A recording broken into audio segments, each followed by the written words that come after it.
Hi there.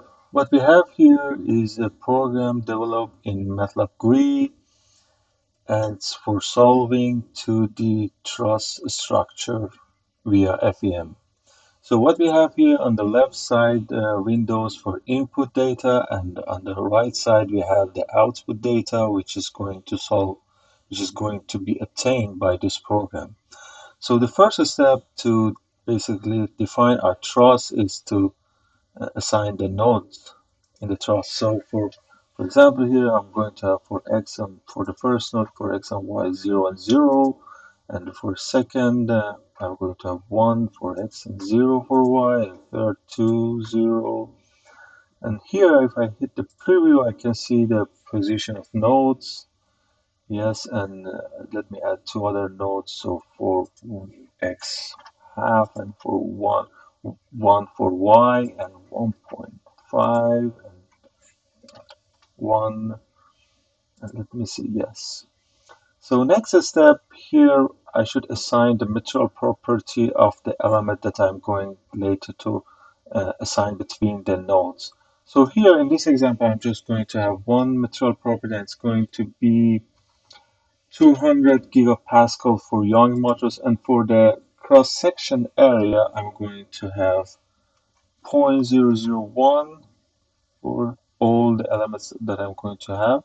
Next step, for the elements, I'm should choose the nodes that I want to connect via the elements. So, for example, element node 1 and to node 2, and material property, since I have only one material property, I'm going to have one here. So 1 to 2, 1 to, I think, so this is 1 to 4, and 2 to 4, 2 to 4, and 2 to 5, and 4 to 5, and let's see what we have so far. Okay, good.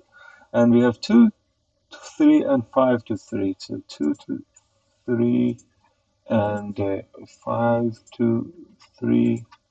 Okay, good. Okay, so far we have our truss.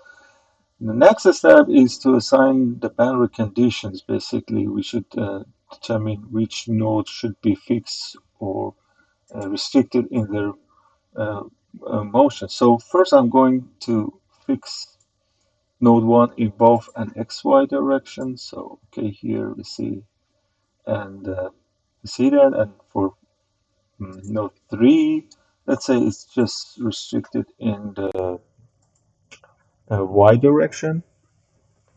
And okay, so the final step is to assign some load on the truss. So here what I'm going to have is a vertical force on node 2.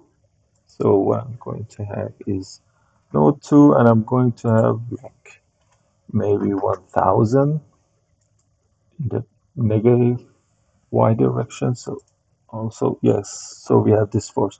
Now let's solve this problem with the program. Okay, and here we have the result. We have nodal displacement, we have reaction and external forces, and we have force, internal force, stress and strain in each element. Also, we can increase scale factor for deformation to see the deformation of the structure with some exaggeration. So maybe, yeah, okay, maybe that's too much. Go back. Okay, so here we also can see in the result uh, force, stress, strain, and displacement. Let's see the displacement. Okay, we can see the displacement over here from this result, and we can see that node 3 is just moved in the horizontal direction, which is uh, correct with our boundary condition. And here we solve this problem. Thank you for watching.